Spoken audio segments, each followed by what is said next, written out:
Vote. She can take care of you today right here, and you'll be registered to vote for the primary, which is on March the 5th. Early voting, don't forget, starts February 20th through March the 1st for the Democratic primary. We do have a few other candidates besides our honored speaker here this evening. Maggie Ellis, where are you? Running for the Third Court of Appeals is here with us. We have Morgan Kilpatrick. Where are you, Morgan? Standing in the back. She is running for the State Board of Education, so go speak to Morgan. We really need good representation and leadership on the State Board of Education, as anybody in public education will tell you. Our meetings, if you would like to have more information, if you'll be sure to sign up at the table over here and leave us your email address, you'll get all sorts of information. Probably more information than you ever wanted to know about the Tom Green County Democratic Party and events that are happening here. I do want to give a special shout out to James Talarico's favorite, biggest fan right here, Betty Molly.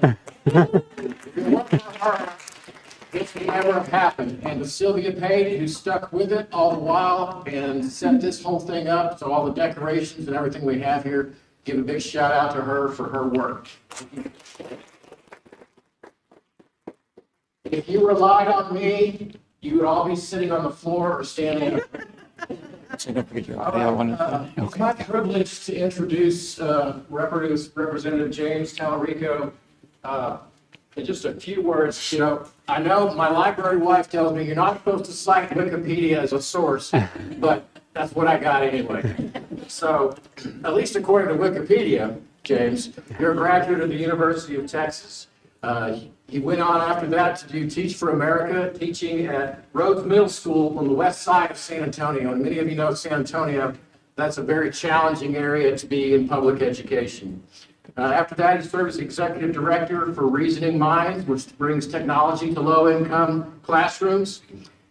Interestingly, we won't hold this against you. He does have a master's in education policy. Is that correct? That's right. From Harvard University. And I've been told he's now crazy enough that he's going to seminary. Is that right? That's right. He's seminary in Austin. That's correct.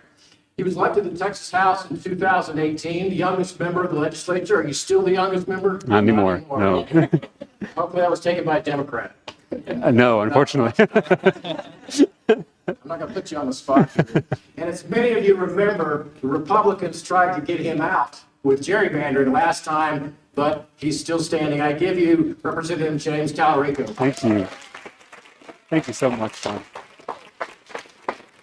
Thank you, John. And thank you all so much for being here. It's an honor to be here with the Tom Green County Democrats. My name is James Talarico. I have the honor of serving as state representative for House District 50. But before I was a politician, I was a middle school teacher. And I often say that teaching middle school is the best preparation for serving in the Texas legislature.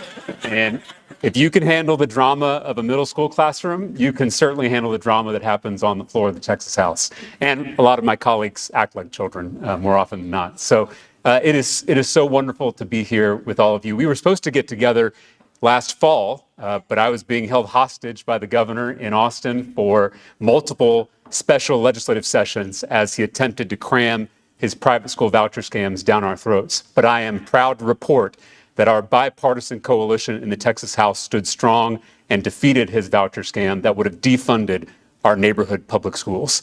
And that is a testament, that is a testament to the bipartisan support for public schools and communities across Texas. Texans love their public schools. Public education is enshrined in our state's constitution, and there's nothing more Texan than Friday Night Lights. Yeah. And that's not just because people love football, though we love football, but it's because schools are much more than academic institutions.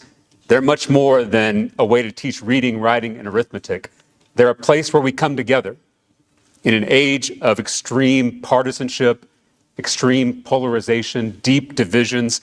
Public schools are some of the last places that we can still come together. And that's why it's a threat to authoritarians like Greg Abbott and Dan Patrick. And it's why we have to fight for them every single day and save the institution, the project of public education. So there are two big things that people around the country have heard about Texas lately: private school voucher scams and Ken Paxton. And those two things are very much related. So in the regular legislative session last May, a bipartisan coalition of members in the Texas House came together across party lines to impeach our corrupt Attorney General. But then, a few months later, the Texas Senate acquitted Ken Paxton on all charges, restoring the most corrupt politician in our state to the office of top cop.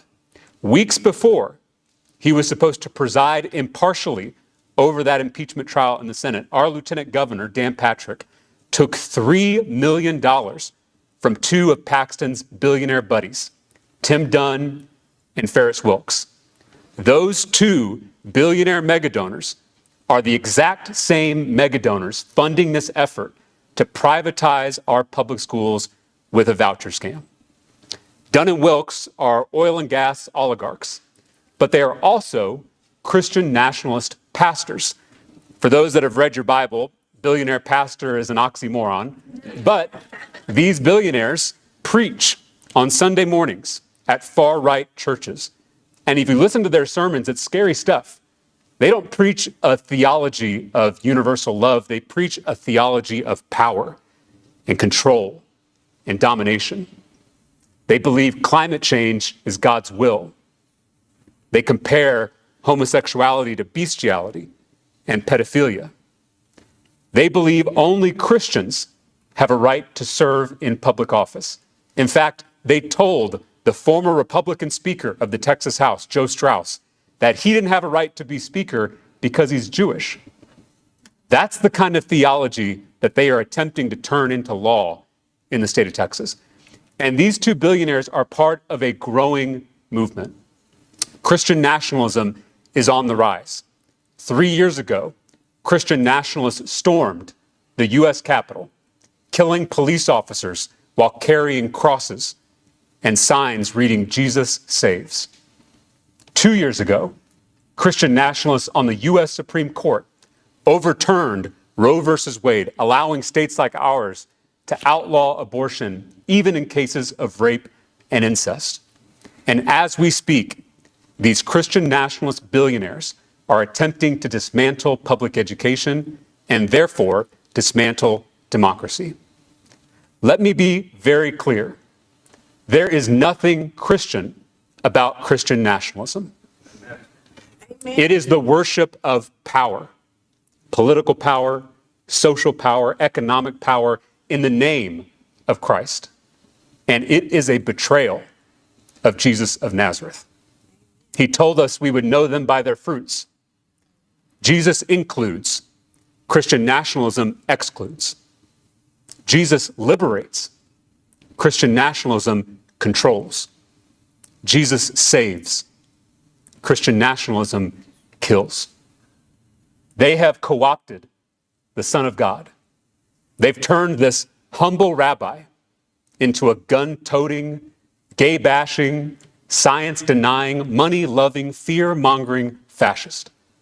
And it is incumbent upon all Christians to confront it and denounce it. That is the movement that these two billionaires are a part of. They are pouring hundreds of millions of dollars into our politics. Every Republican state senator has taken their money. Half of Republican House members have taken their money. And for some of these lawmakers, more than half of their total contributions come from these two billionaires. But they're not just buying politicians, they're also funding this sprawling network of right-wing think tanks and advocacy organizations and media outlets.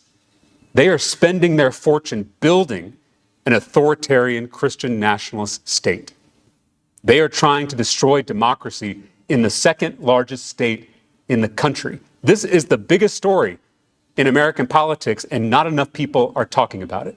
We have to make these two guys famous. Most folks know the politicians on TV, Greg Abbott, Dan Patrick.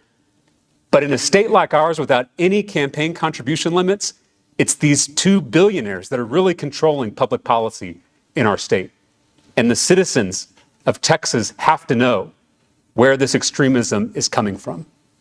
So just like Dan Patrick did their bidding in the Paxton impeachment trial, Greg Abbott is now doing their bidding by trying to force voucher scams on our state. And in the places where they've tried these voucher scams, they don't improve student performance, but they do siphon off billions of dollars from our already underfunded public schools, because that is the point. That is the primary objective. This is part of a coordinated campaign by wealthy special interests to dismantle our public schools. This is an existential threat to the project of public education and therefore to the project of democracy. It's why we have to fight, and it's why we have to win. I would not be standing here in front of you if it wasn't for public schools. I was born to a single mom who didn't get to go to college. But because of Texas public schools and Texas public school teachers, I got to go to UT Austin and Harvard University. And there are a lot of us in this room who owe a lot to public schools. Just a show of hands, who would not be the engaged, informed citizen that you are today if it wasn't for public schools? And that's how most Texans feel. And that's why if they're going to close our neighborhood schools, they first have to discredit them. And that's why you've seen these unprecedented, disgusting attacks on teachers and librarians, accusing them of indoctrination, accusing them of grooming children. This is all part of the same plan to discredit and then to dismantle our schools. And those pushing these voucher scams like to say that public schools are failing, but that is a lie. If we zoom out, we can recognize the transformative good that public education has done for the state and this country. For the first time in American history, we're actually educating poor kids, kids of color, kids with disabilities. The literacy rate in the United States is now at 99%. That was unthinkable a century ago. More kids this year than ever before are going to get some kind of post-secondary education. In fact, 70% of the kids admitted to Harvard University are from public schools. The high school dropout rate has consistently declined over the last 40 years. And last year alone, Texas teachers recovered from COVID learning loss faster than anyone ever expected, with limited resources and declining funding. Our public schools are not perfect, but as a societal project, they have been a tremendous success. Let's not give up on it now. Our public school teachers are not perfect, but they do incredible, life-changing work in our communities every single day. Let's bet on them. I personally believe there is nothing that our public schools can't do if they're given the tools and the resources to be successful. There is nothing magical about a private school. They just have more funding and less testing. Two things the legislature could do tomorrow if they actually cared about helping the vast majority of kids in our state. You've heard this slogan about school choice. It's complete BS because it's not school choice, it's the school's choice. Because private schools can deny admission to any kid for any reason they want. They can deny admission because of academics. They can deny admission because of behavior. They can deny admission because your parents don't make enough money. And they can deny admission because you're not the right cultural fit. They don't have to provide transportation for kids whose parents can't take them to school. They don't have to provide special education services to our kids with disabilities. And the voucher, which is about $8,000, doesn't even cover the full cost of tuition at most private schools. So how is a working family, like the ones I taught on the west side of San Antonio, supposed to make up the difference between an $8,000 voucher and a $20,000 a year tuition bill? They don't. And that's why in the states that have tried this, the vast majority of the voucher funding ends up going to subsidize kids who were already in private school to begin with. Right? Because if you're a wealthy family sending your kid to private school, you're going to take advantage of that $8,000, $10,000 discount on the one that we're footing the bill for as taxpayers. Now, I don't have anything against private schools. There are great private school teachers, and that's an option for some people. My only complaint is that our hard-earned tax dollars need to go to our underfunded public schools and not to subsidize the private schooling for the wealthy few. And that's the message that we took forward last session to every corner of the state, and that's why we successfully beat that voucher scam. And it's why I think we're going to beat it again when they bring it back in 2025. So I told you before that I was a public school teacher before I ran for office, and I taught on the west side of San Antonio. John mentioned that the west side is this beautiful, historic Mexican-American neighborhood. It's also one of the poorest zip codes in the state of Texas. I watched every day as my students struggled heroically to overcome poverty, overcome racism, overcome systems that were designed to hold them and their families and their neighborhood back. My students were fighters, dreamers, strivers. You could see it in their eyes, this unshakable resolve, this unconquered spirit. They deserve so much better than private school voucher scams. They deserve every opportunity that a rich kid on the other side of town gets. They are kids of promise. And you've got kids just like that here in this community. And they deserve so much better than the leadership that Greg Abbott has provided at the state capitol.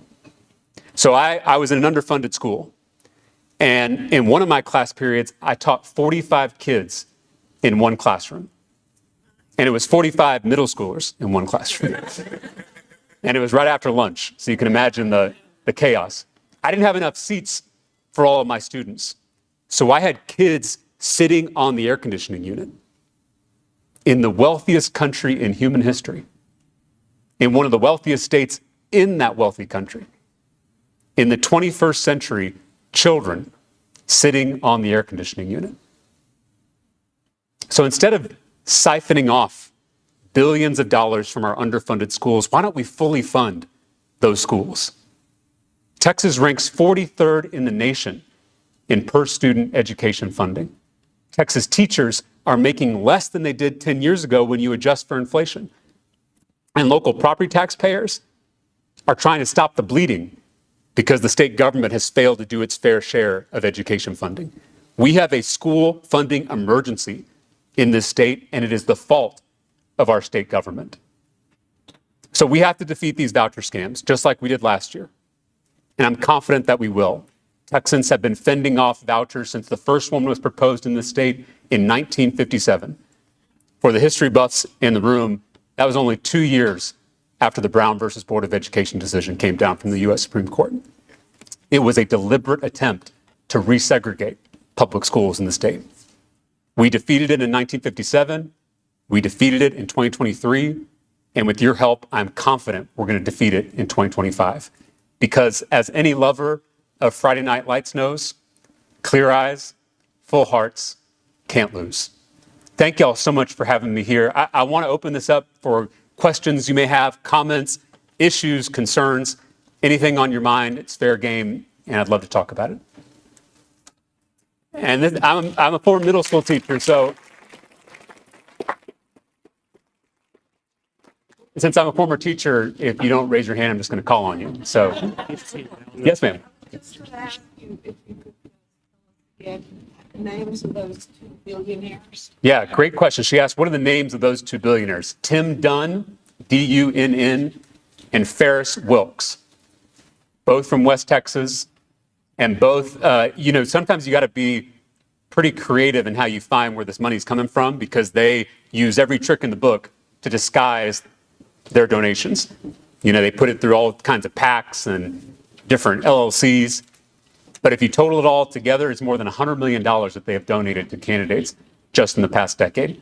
And Tim Dunn just sold his oil and gas business, and so he's a lot richer than he used to be, which is bad news for democracy and bad news for the people of Texas. Ferris Wilks. And again, these are not the only two Christian nationalist billionaires. You may have heard of Betsy DeVos, who was Secretary of Education under President Trump, billionaire from Michigan. She is also pouring a ton of her money into these races. And then there's this other guy, Jeff Yass, I don't know how you pronounce the last name, but from Pennsylvania. He just gave Greg Abbott a $6 million campaign contribution. That's who Greg Abbott works for. He didn't work for us. We only pay him about $140,000 a year. That's nothing like $6 million. You look at who's paying him the most, that's who he works for. So I don't care if you're a Republican or a Democrat or independent, we should all be against the influence of big money in our politics. Yes, sir. You've been talking about education. Yes, sir. You touched briefly on the reversal of Roe versus Wade. Yeah. Now, a few people may have heard me say this before, but I'm looking for a guy that will call these people out for what they're doing, exactly what they're doing, which is turning women into sexual slaves. That's right. When will somebody start using that language? When will people start calling these people out for what they are? Sexual fascists, political fascists. About time we stopped pussyfooting around the issues and just started using the language that is righteous. Yeah. That's what I'm looking for at this point. I'm just looking for someone, yeah, okay, education is important, but so is a woman's right to regulate her own body. Well, and these, Time we do something about it. I completely agree. And these two things are not disconnected, right? They're part of the same movement to subvert our democracy. And in fact, I gave a sermon at my home church in Round Rock, Texas, the summer that Roe was overturned in 2022.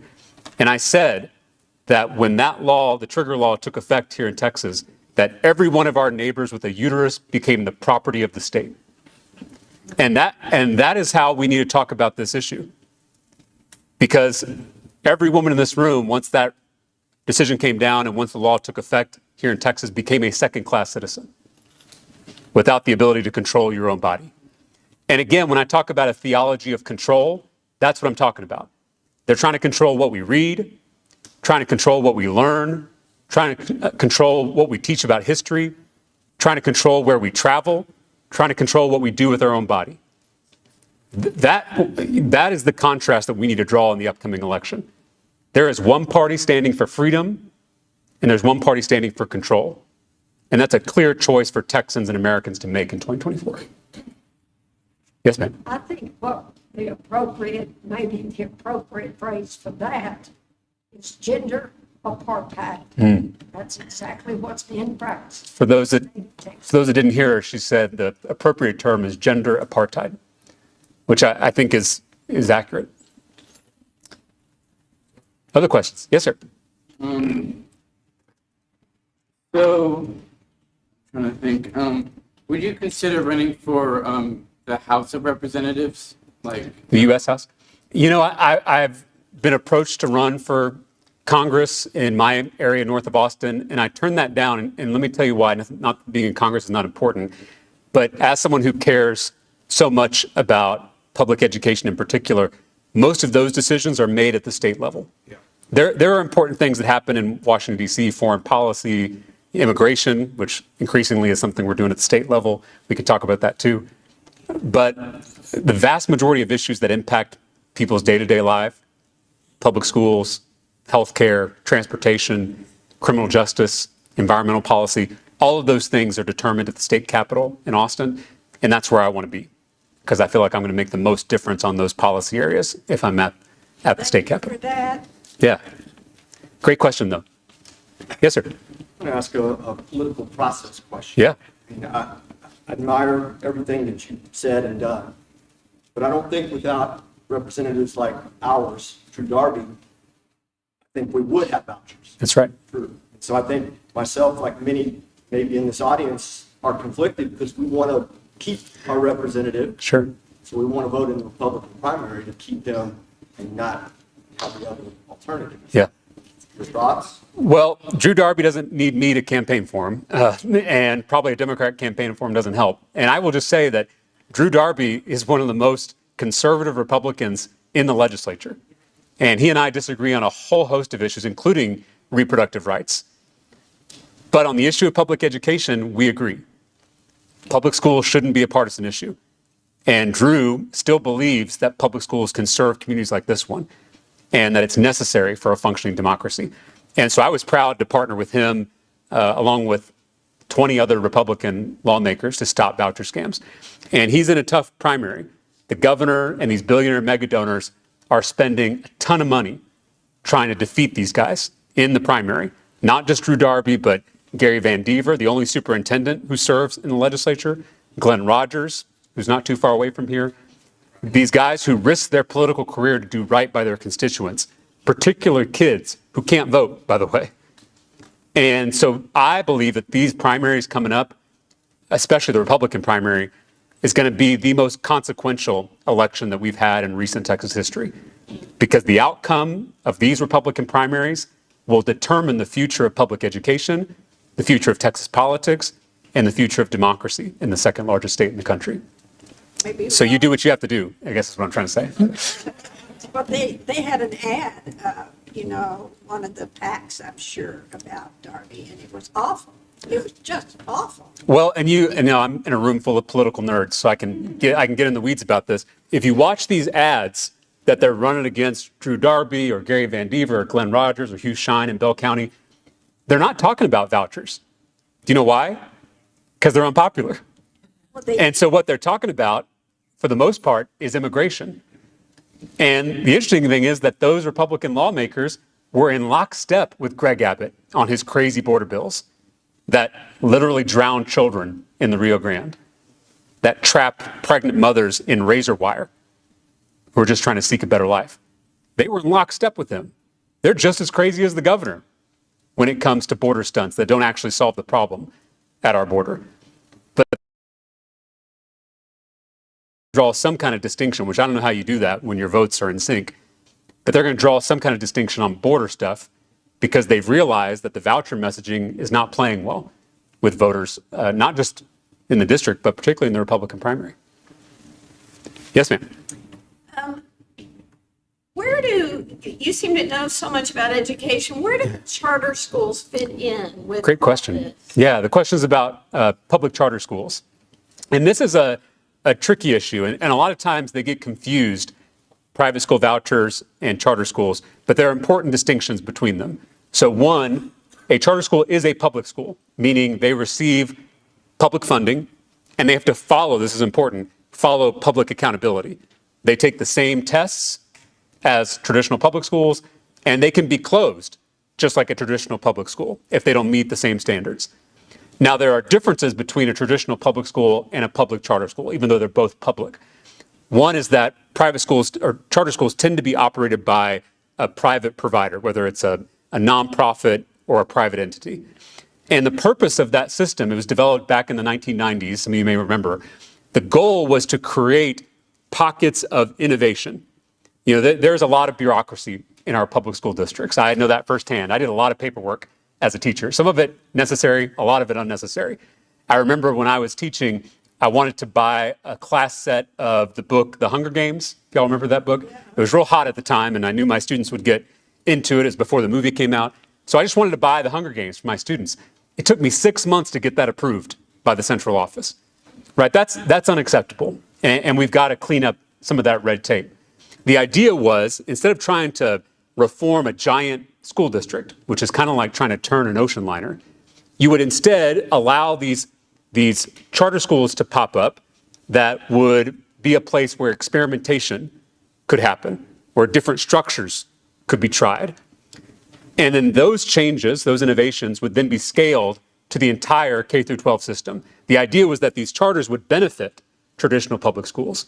That was back in the 90s, and we've gotten pretty far away from that vision. Yeah. Now you've got these giant chains of charter schools that are attempting to not collaborate, not improve traditional public schools, but instead supplant traditional public schools to take over the system. That is the antithesis of the original purpose of the charter school movement. Now, I don't want to paint with a broad brush because there are some small mom and pop charter schools that do really important work and that do help the local ISD. If I'm thinking about my district, Round Rock ISD is one of the school districts that I serve. It's where I grew up from my first day of kindergarten to my high school graduation. But in Round Rock, there is a small locally run charter school called Meridian. And they focus on classical education. And it's a real interesting model. And because they've had such success on their small campus, it pushed Round Rock ISD to implement some of those practices across the school district, which ended up benefiting kids and improving scores all around. That's the kind of collaborative relationship that we need to get back to, not the confrontational relationship where you've got giant chains trying to take over our system. I know it was complicated, but that's kind of how I think about the charter issue. Yes, sir. Could you mention, you found it a little bit in the Yeah. PS, how it's all hooked up in there? Yeah, thank you. for bringing up Uvalde. I am someone who thinks that the day we lost 19 babies and 2 teachers at Robb Elementary will go down as the darkest day in Texas history. And I was able to go down to Uvalde on the 1-year anniversary in May of last year. The parents of those victims in Uvalde repeatedly made the 160-mile drive from their hometown to the state capitol to beg lawmakers to implement the bare minimum of gun safety reforms, gun safety standards. And ultimately, the Republican majority refused to do that. And so I thought it was only fitting that after they'd made that trip so many times, that some of my colleagues and I make the trip in reverse to be with them on that 1-year anniversary. But right around that time is when the shooting happened in Allen, Texas, where another child was killed in a shopping mall. Just days after that massacre in Allen, the Republican majority in the legislature passed a bill to loosen gun regulations. And I went to the floor and I stood at the front mic and I looked at my colleagues in the eye. And I'm friends with a lot of my Republican colleagues. I worked with them on a lot of different issues. Part of being a good friend is calling someone out when they need to be called out. And I told them, I said, you can't offer thoughts and prayers on Monday and then loosen gun regulations on Tuesday. I saw that clip. And I said, there is something profoundly cynical about asking God to solve a problem that we're not willing to solve ourselves. And this thoughts and prayers rhetoric that they offer every time after one of these shootings happen makes me sick. Because we are the only country in the world that allows this to happen to our citizens. Globally, the United States is not an outlier when it comes to mental health. The United States is not an outlier when it comes to school security. We're not an outlier on the number of doors on our school campuses. We are an outlier in one thing and one thing only, and that is the amount of readily accessible weapons of war in our communities. And so if we're going to get serious about Uvalde or about Allen, it has to start with a serious conversation about gun safety. And that won't happen until they face consequences at the polls. And so I'm hoping that voters across the partisan spectrum in this upcoming primary and in the general election in November will make gun safety a top voting issue. Thank you for bringing that up.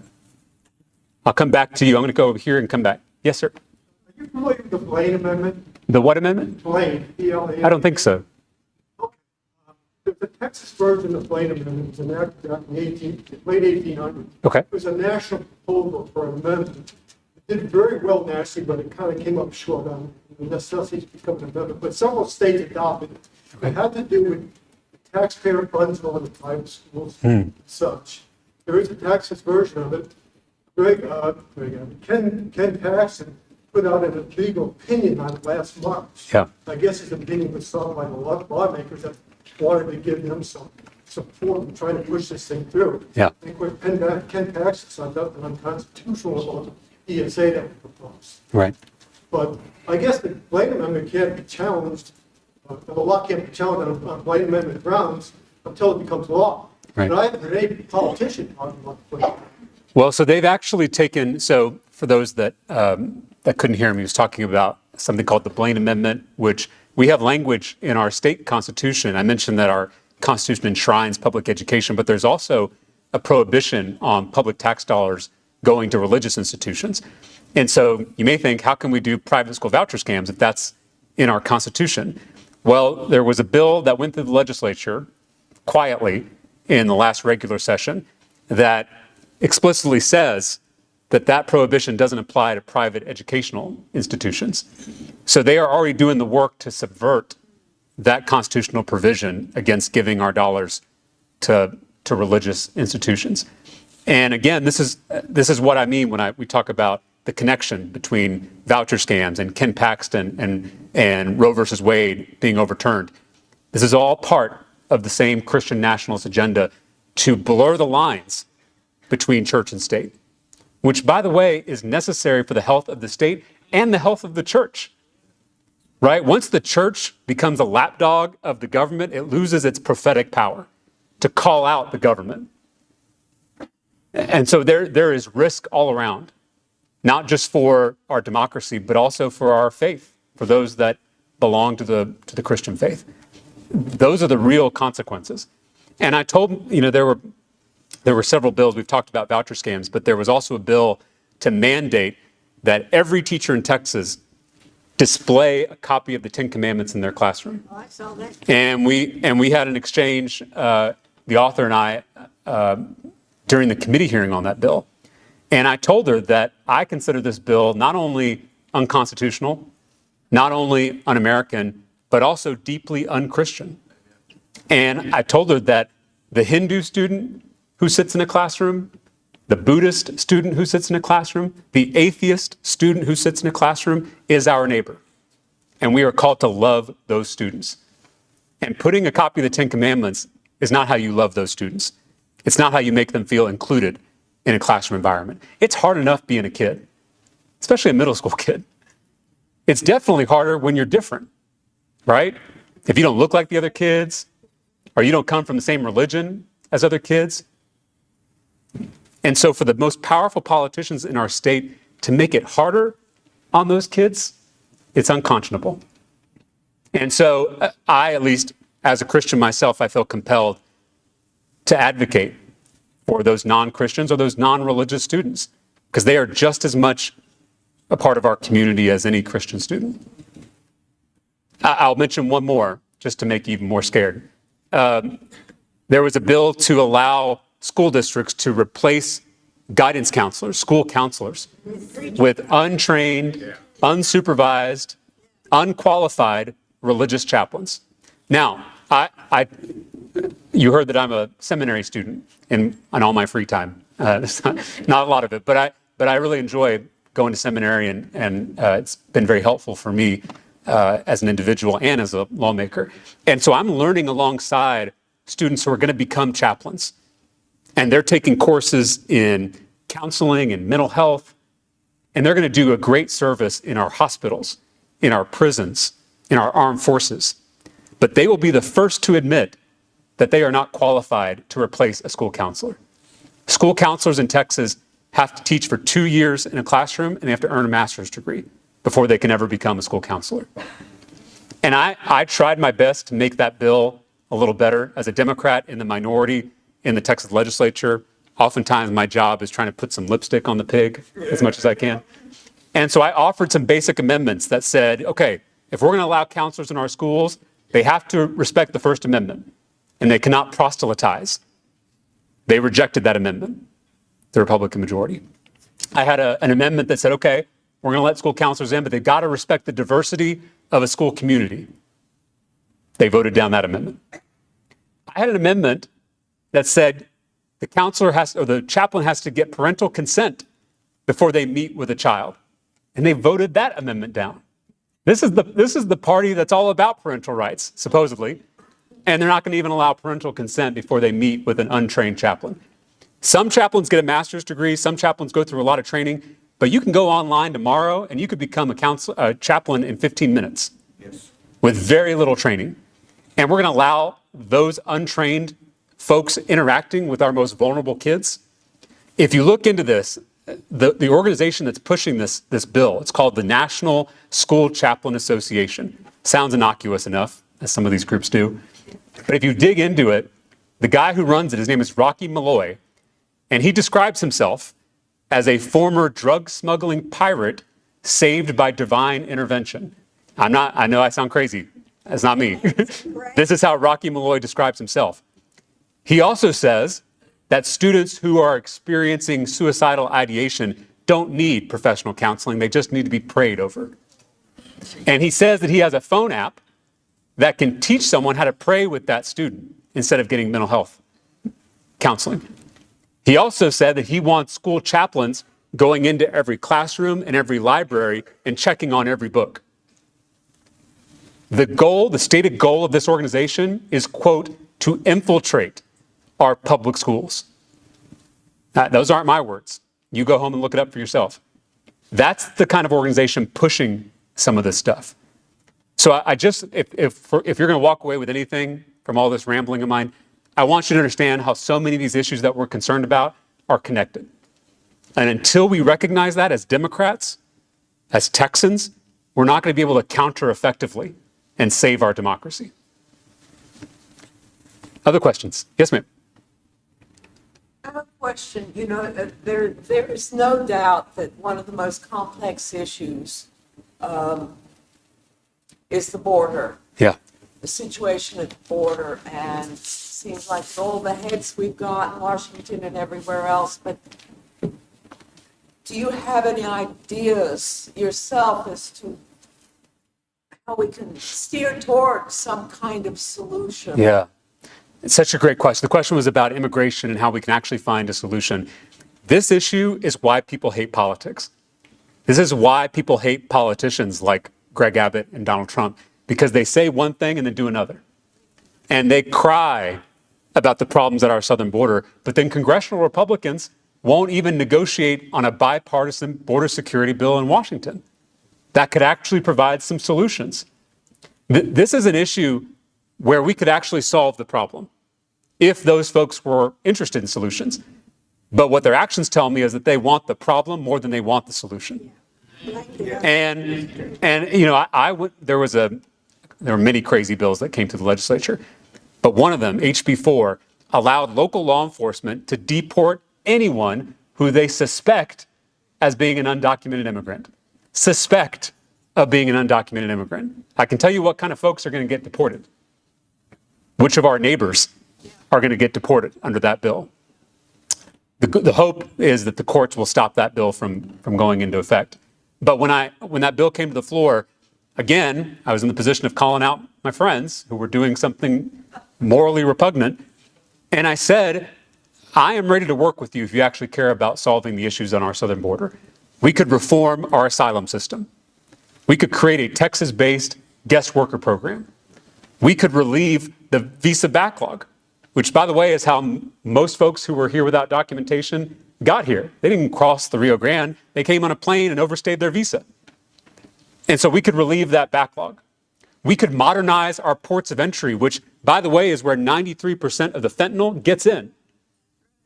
And because our ports of entry haven't been updated in forever, we don't have the ability to detect or stop that deadly fentanyl from getting into our country.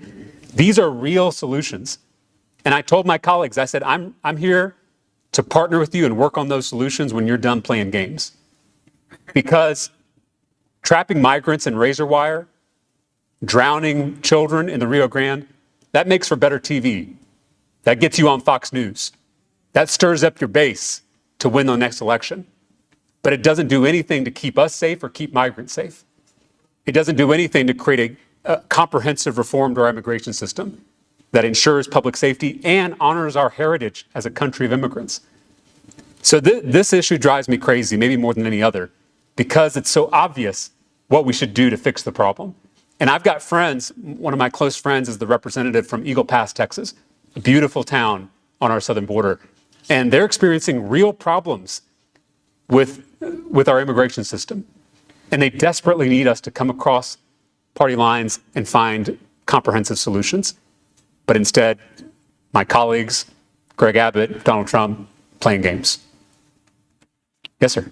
It's something about guns. I agree there should be gun regulations, but what are you going to do? What do you think about the $1 billion illegal guns trade industry? Yeah, something I've talked about since my first campaign is closing the gun show loophole, which not enough people recognize is such a tremendous problem in the trafficking of weapons in our community.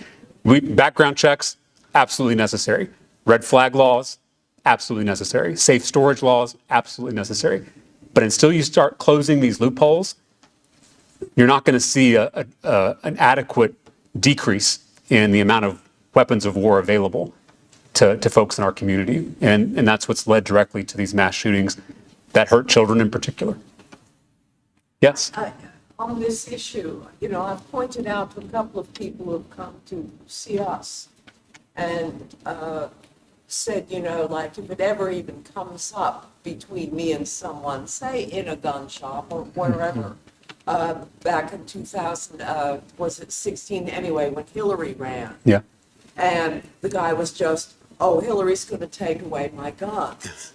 but I couldn't get into it with him Sure. there because he never stopped long enough to listen to her talk about the issue. Yeah. Which he didn't do enough. Right. But the thing of it is that that so many people are so paranoid about it, that this really needs to be mentioned. No, Hillary is not coming to the door to take away all your guns. Yeah, and You know, but yeah. say weapons of war. Well, and this is the issue. And we've talked about a lot of these culture war issues. I've been in professional politics for 5 years now. And the reason I talk about big money so much is because in my experience, it is the folks at the top, the wealthy special interests in this country, who deliberately divide us. Divide us on guns, divide us on abortion, divide us on religion and race and culture, to keep us from recognizing that we have a lot more in common. And because once we do recognize that fact, we can join together across lines of race or religion or gender or sexual orientation or class and take back power for our communities. That's the greatest threat to these wealthy special interests, is for us to recognize how much we have in common. So many of these divisions are manufactured. They sow division within our communities deliberately, strategically, systematically. And that's why it's incumbent upon us as Democrats not to play into that. We as a party win when we unite rather than divide. We are a big tent party. We always have. We've been that way since the New Deal. When you unite people of all different colors and creeds and backgrounds and beliefs, that's when you create transformative change in this country, whether it was the New Deal or the Great Society. And if we're going to get back to that, we have to build that big coalition again. And it's going to include a lot of different people who maybe don't agree on everything, but are united in their own self-interest of building a better union. Yes, yes, sir. You in the back? On the issue of immigration, what do you think of the, You know, the question was, what do I think of the bipartisan bill in Congress? There's parts of that bill that I don't like. It's certainly it's an imperfect piece of legislation. But what I'm happy about is that there's at least a conversation across the partisan divide to start thinking about solutions. And of course, in any big compromise, you're not going to like all of it. But what's necessary to democracy is that we come together and try to solve big problems. And I'm so thankful that members of both parties are committed to doing that. And I'll just say, I know I've talked a lot about religion. This is a big part of who I am. And it's a big part of our politics now. The Bible doesn't mention abortion or gay marriage, but it goes on and on about welcoming the stranger. Amen to that. And we can welcome the stranger with a secure, safe, orderly process. And when we welcome the stranger, it's better for all of us. There are about 10 million jobs that need filling in this country. The fastest way to bring down inflation is to welcome the stranger. It's good for them, it's good for us. That's I think, what not enough folks recognize. There is wisdom in some of our oldest faith traditions. And you can't call yourself a Christian and reject the stranger seeking asylum at our southern border. You can't call yourself a Christian and deny health care to the sick. You can't call yourself a Christian and cut food stamps to the poor. You can't call yourself a Christian and destroy God's creation with greenhouse gas emissions. And you can't call yourself a Christian and discriminate against your neighbor because of their race, gender, or sexual orientation. I know plenty of Hindus, Buddhists, Sikhs, Muslims, Jews, and atheists who are more Christ-like than some of the people at the state capitol.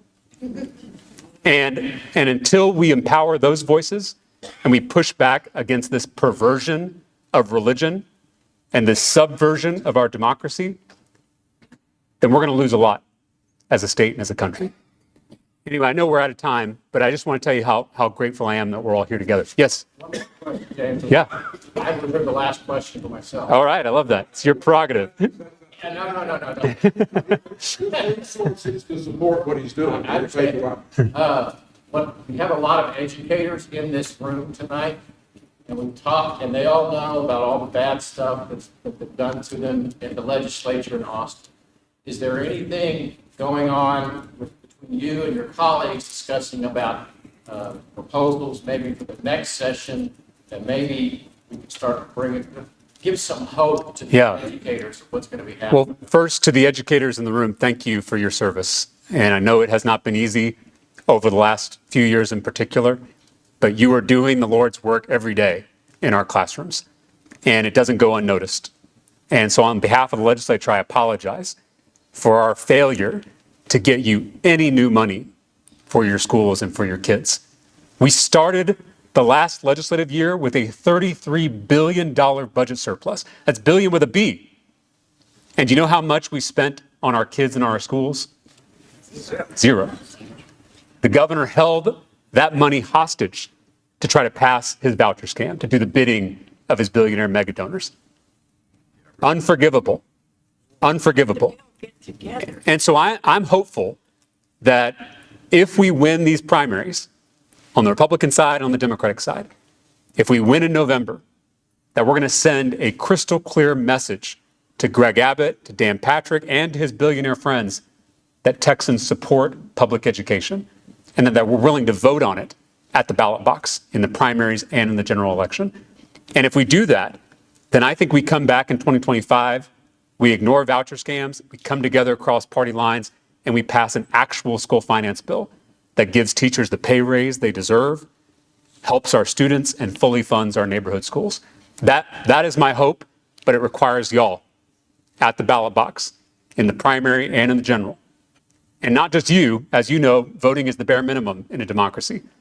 It requires you to get out the vote, to educate your neighbors, make phone calls, send text messages, write postcards, knock on doors. That's the only way we're going to save this thing. What about writing our legislators? Yes, and if you haven't already, I'm sure the folks in this room have done that already, but if you haven't written your legislator or called your legislator, both your House member and your Senate member, as well as your statewide office holders, please do that and let them know where you stand on this important issue. And yes, sir. Jack, very quickly, one is former chair of this party and chair of the non-urban caucus from the state party. Thank you for coming.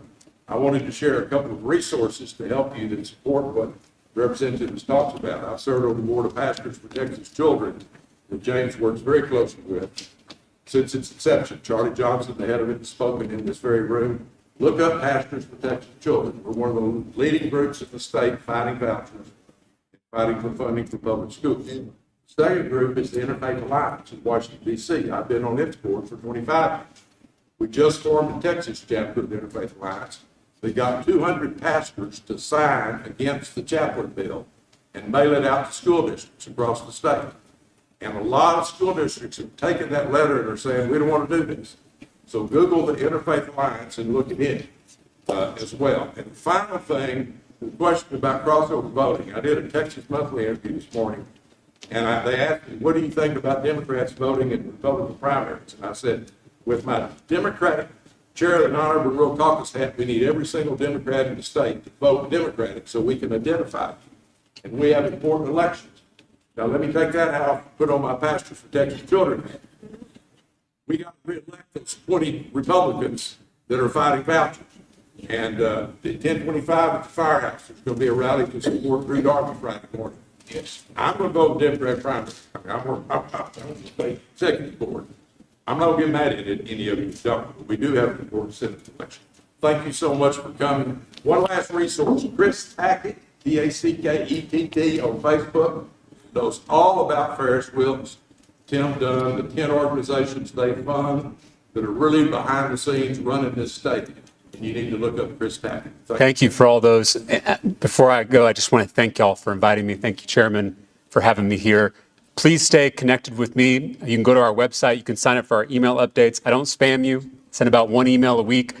Please sign up for those updates. You can also find me on Facebook, Instagram, Twitter. I also just joined TikTok. And I've reached a lot of people who are not in our political bubble. And so find me on TikTok if you're there. Maintain the conversation. It's been an honor to be with y'all. Thank you for what you do. Thank you, Chairman.